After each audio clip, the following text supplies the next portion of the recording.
Hello everyone, welcome back to Taiyari online. मैं सुधा। आज की इस वीडियो में हम कक्षा 9वीं के हिंदी पाठ्य पुस्तक स्पर्श भाग 1 का 9वां अध्याय पढ़ने वाले हैं, जिसमें एक कविता दिया गया है जिसका नाम है आदमी नामा। तो बच्चों, आज इस वीडियो में हम इस कविता को पढ़ेंगे। इस कविता के कवि हैं नज़ीर अकबरवादी। तो सबसे पहले हम कवि के बारे में जान लेते हैं। बच्चों, नज़ीर अकबरवादी, इनका जन्म दिल्ली शहर में सन 1935 में हुआ और बाद में इनका परिवार आगरा में जाकर बस गया। वहीं इन्होंने अरबी फ़ारसी की तालीम हासिल की। नज़ीर हिंदू त्योहारों में बहुत दिलचस्पी लेते थे और उसमें शामिल होकर के दिलो जान से उसका लुत्फ़ उठाते थे। मियाँ नज़ीर राह चलते नज़्में कहने के लिए भी मशहूर थे। वे टट्टू की सवारी करते थे और राह चलते ही अगर कोई उन्हें रोक करके उनसे फरियाद करता था नज़्में सुनाने के लिए, तो वो वहीं पे सुना देते। और यही वजह है कि भिस्ती, ककड़ी बेचने वाला, विसाती तक नज़ीर की रची नज़्में गा गा कर अपना सौदा बेचते। तो वही गीत गाकर गुजर करने वालों के कंठ से भी नज़ीर की नज़्में ही फूटती थी। यानी सभी लोग नज़ीर अकबरवादी के जो नज़्में थे उसे बहुत पसंद करते थे। नज़ीर दुनिया के रंग में रंगे हुए महाकवि थे। उनकी कविताओं में दुनिया हंसती बोलती, जीती जागती, चलती फिरती और जीवन का त्यौहार मनाती नज़र आती है। नज़ीर ऐसे कवि हैं जिन्हें हिंदी और उर्दू दोनों भाषाओं के आमजन ने अपनाया। यानी वह हिंदी में भी अपने नज़्में कहते थे और उर्दू में भी कहते थे। नज़ीम की कविताएं हमारी राष्ट्रीय एकता की मिसाल हैं। उनकी जो कविताएं होती थीं वह सभी गाया करते थे, चाहे वह हिंदू हो, चाहे मुसलमान या कोई अन्य ही जाति के लोग क्यों ना हो। देखिए, जिसमें कई जातियां हैं, कई प्रदेश, कई भाषाएं और कई परंपराएं होते हुए भी सब में एका है, यानी एक है। नज़ीर अपनी रचनाओं में मनोविनोद करते हैं, हंसी ठिठोली, ज्ञानी की तरह नहीं मित्र की तरह सलाह मशविरा देते हैं, जीवन की समालोचना करते हैं और कहते हैं सब ठाठ पड़ा रह जाएगा जब लाद चलेगा बंजारा। जैसी नसीहत देने वाला यह कवि अपनी रचनाओं में जीवन का उल्लास और जीवन की सच्चाई उजागर करता है। और आज जो हम पढ़ने वाले हैं आदमी नामा, उसमें नज़ीर ने कुदरत के सबसे नायाब बिरादर आदमी को आईना दिखाते हुए उसकी अच्छाइयों, सीमाओं और संभावनाओं से परिचित कराया है। इस संसार को और भी सुंदर बनाने के संकेत भी दिए हैं। तो चलिए उनके द्वारा लिखित इस कविता को हम पढ़ते हैं, जिसका नाम है आदमी नामा। कवि कहते हैं, दुनिया में बादशाह है सो है वह भी आदमी, और मुफल्लिस ओ गदा है सो है वो भी आदमी। जरदार बेनवा है सो है वो भी आदमी। नियमत जो खा रहा है सो है वो भी आदमी। टुकड़े चबा रहा है सो है वो भी आदमी। हाँ, कवि कहते हैं कि दुनिया में जो बादशाह है वह भी क्या है, आदमी है, और जो मुफलिस ओ गदा है वो भी आदमी है। मुफलिस शब्द का अर्थ क्या होता है बच्चों? मुफलिस कहते हैं दीन दरिद्र को, गरीब लोग। यानी जो बादशाह है वह भी आदमी है और जो इस धरती पर गरीब है वो भी आदमी है। जरदार बेनवा, वह भी क्या है, आदमी। जरदार मतलब क्या होता है बच्चों? देखिए, जरदार मतलब होता है मालदार या दौलतमंद। दौलतमंद तो समझते ही होंगे आप लोग। दौलतमंद यानी जिसके पास खूब सारे पैसे हैं, धन दौलत है, उसे जरदार कहते हैं। और बेनवा, बेनवा कहते हैं कमज़ोर को, यानी जिसके पास ज़्यादा पैसे नहीं है, ज़्यादा धन दौलत नहीं है। तो कवि कहते हैं कि जो दौलतमंद है वो भी आदमी है और जो बेनवा यानी कि कमज़ोर है वह भी आदमी है। उसके बाद कहते हैं नियमित जो खा रहा है सो है वो भी आदमी। नियमित मतलब होता है स्वादिष्ट भोजन। नियमित मतलब क्या होता है? स्वादिष्ट भोजन। तो कहते हैं कि जो स्वादिष्ट भोजन खा रहा है, यानी जो अच्छे अच्छे व्यंजन खा रहा है, वह भी क्या है? वह भी बेनवा है, वह भी आदमी है। और जो रूखा सूखा खा रहा है वह भी आदमी है। टुकड़े चबा रहा है सो है वो भी आदमी। तो नियमित यानी कि स्वादिष्ट भोजन खाने वाला, और टुकड़े चबाना यानी जो रूखा सूखा खा रहा है वह भी क्या है? आदमी। तो यहाँ पर कवि कहते हैं कि इस संसार में चाहे कोई बादशाह हो, चाहे कोई मुफलिस हो, जरदार हो, बेनवा हो या नियमित हो, टुकड़े चबा रहा हो, तो ये सभी क्या हैं? आदमी हैं। तो यहाँ पर कवि ने आदमी के अनेक रूपों को बताया है। कहते हैं कि दुनिया में विभिन्न प्रकार के आदमी होते हैं। कुछ आदमी बहुत धनी होते हैं, कुछ बहुत गरीब, कुछ बुद्धिमान तो कुछ मूर्ख होते हैं। तो इसी प्रकार से वह सभी लोगों का वर्णन करते हैं। कहते हैं कि जो स्वादिष्ट भोजन करता है वह भी आदमी है, और जो रूखा सूखा जूठा खाता है वह भी आदमी है।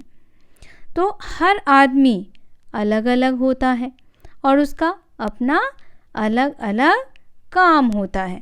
इसी कारण बस उनकी जीवन शैली भी अलग होती है, उनका रहन सहन, खान पान सब कुछ क्या होता है बच्चों? अलग होता है। चलिए अब हम कविता की अगली पंक्ति पढ़ते हैं। कविता की अगली पंक्ति में कवि कहते हैं, मस्जिद भी आदमी ने बनाई है या मियाँ, बनते हैं आदमी ही ईमान और खुद बाखवा, पढ़ते हैं आदमी ही कुरान और नवाजियाँ, और आदमी ही उनकी चुराते हैं जूतियाँ, जो उनको तारता है सो है वह भी आदमी। तो यहाँ कवि क्या कह रहे हैं कि जिसने मस्जिद का निर्माण किया वह भी एक आदमी है, जो हमें कुरान का अर्थ बताता है वह भी आदमी ही है। देखिए यहाँ जो शब्द लिखा गया है बच्चों, खुद बाखवा। खुद बाखवा का अर्थ होगा कुरान का अर्थ बताने वाला। कुरान शरीफ का जो अर्थ बताता है उसे हम कहते हैं खुद बाखवा। ठीक है, बताने वाला, यह कहलाएगा खुद बाखवा। और कहते हैं कि पढ़ते हैं आदमी ही कुरान और नमाज, और आदमी ही क्या करता है? कुरान भी पढ़ता है, नमाज भी पढ़ता है, और आदमी ही उनकी चुराती हैं जूतियाँ, और आदमी ही क्या करते हैं? जूतियाँ भी चुराते हैं। जो उनको तारता है सो है वह भी आदमी ही। तो तारना यानी कि भांपना, क्या हो जाएगा? भांपना। तो किसी को भांपता है वह भी कौन है? आदमी ही है।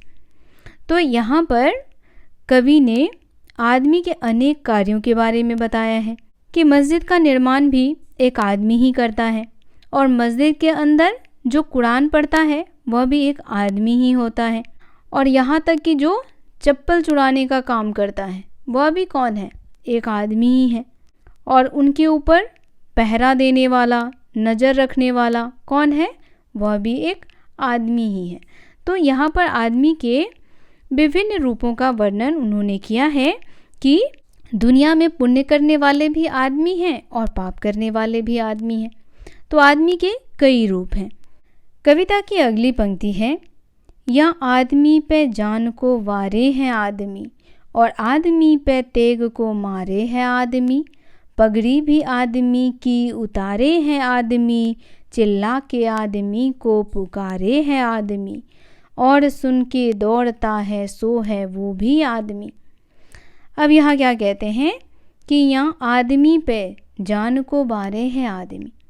आदमी ही एक दूसरे पर अपनी जान को वार देता है, और आदमी पे तेग को मारे हैं आदमी, और आदमी ही आदमी को मारता भी है। आदमी ही आदमी की पगड़ी भी उतारता है। पगड़ी उतारना यानी कि इज्जत उतारना है। आदमी ही आदमी को चिल्ला करके पुकारता है, और आदमी ही सुन के दौड़ता है आदमी, और आदमी ही किसी और की पुकार को सुन करके दौड़ करके उसके पास आता है, तो वह भी क्या है, आदमी ही है। तो यहाँ पर कवि जो हैं वह आदमी के प्रकृति के बारे में बताया है कि आदमी का प्रकृति कैसा है। कोई आदमी दूसरे आदमी का जान ले लेता है और कोई आदमी उसकी जान बचाता है। कोई आदमी किसी को बेइज्जत करता है और कोई आदमी किसी को इज्जत देता है ना। अगर आप किसी से मदद मांगोगे तो वो आदमी आपकी मदद भी करता है। तो सभी कार्य को करने वाला कौन है, यह आदमी ही है। आदमी ही है जो सभी कार्यों को करता है।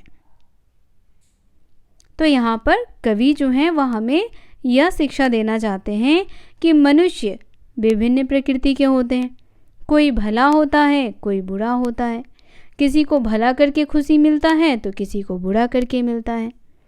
तो यह सब कार्य कौन करता है, आदमी ही करता है।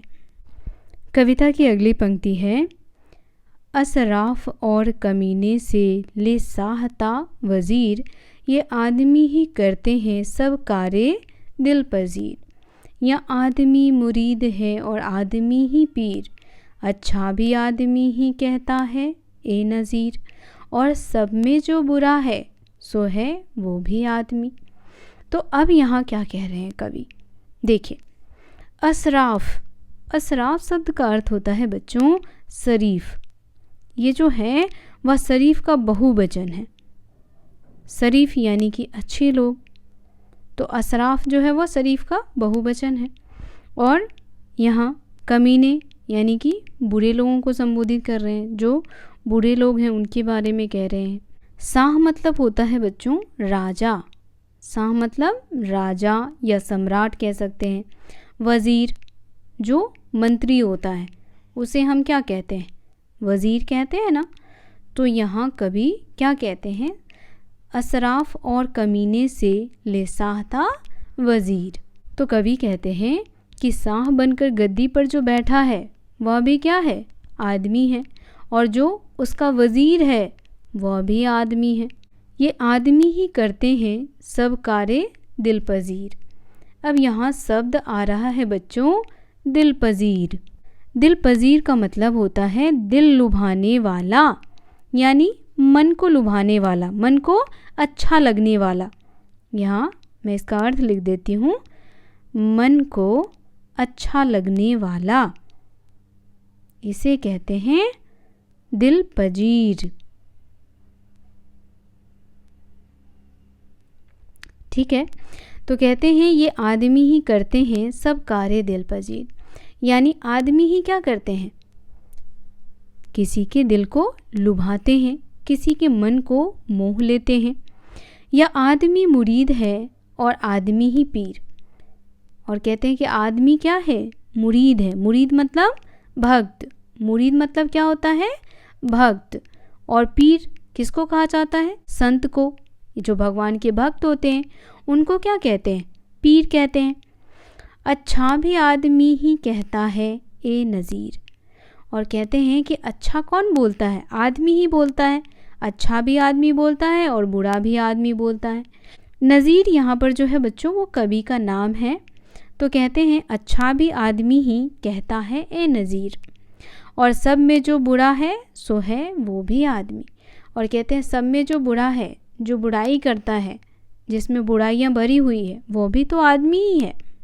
यानी जो किसी को तकलीफ़ देता है, किसी को तकलीफ़ पहुंचाता है, जो तकलीफ़ सहता है, वह भी क्या है, आदमी है।